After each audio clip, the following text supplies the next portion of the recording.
So it was about 2020. I was a little overweight. I wanted to try something different. I did like a New Year's Eve challenge, lost like 20 pounds, and I thought, well, if I could lose 20 pounds, I can try and get on the stage. Um, COVID hit, and I couldn't compete that first year. Waited a year and then did the NPC Midwest in St. Louis. I've done that show twice already and won the overall in figure my first year. Went straight to nationals from there. I've been sitting at nationals since my first year in 2021.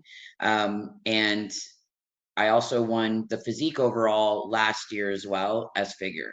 But physique is where my heart is, and that's where I want to stay. So the NPC Masters, I did do figure and I did do physique, but I'm just going to stay with physique for now. I'm a bit of a bigger build of a girl, and that's okay.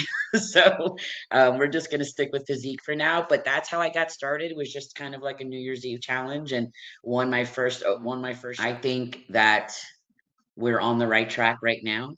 I think that me just starting to work with Brooke, we're kind of new to each other when in terms of training. Um, and as long as we keep shooting for what we're shooting for, we're on the right path. We just need a little bit more time. Um, so for me to be successful this year is to maybe fall in love with leg day.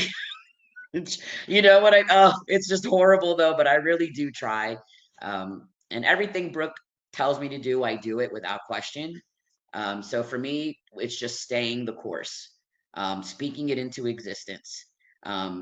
This year, was for me, it was a real push. I came down probably about 30 pounds in my prep this year.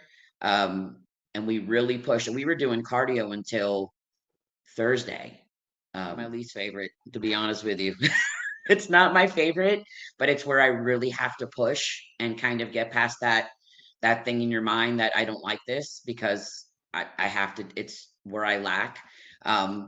Back day and shoulder days are always my favorite because all my strength lies in the top. We even had to come down and reduce the amount of back days I was doing this year because I'm just such a hard gainer on top, that we had to kind of come back on the Olympia every year. Um, and I mean, Brooke was always my favorite, of course. But like Natalie Coelho, I mean, that's a goal for every physique girl. Is she looks amazing, and Sarah too. And you know, and it's hard because as an amateur, you want to compare yourselves to these other women. But we forget that these women have been in the game for so long and they are the top level athletes. And as amateurs, that's what we're comparing ourselves to. And that gets pretty tough. But Natalie Coelho and Brooke and Sarah, those are, all physique girl front runners, for all of us physique girls for sure.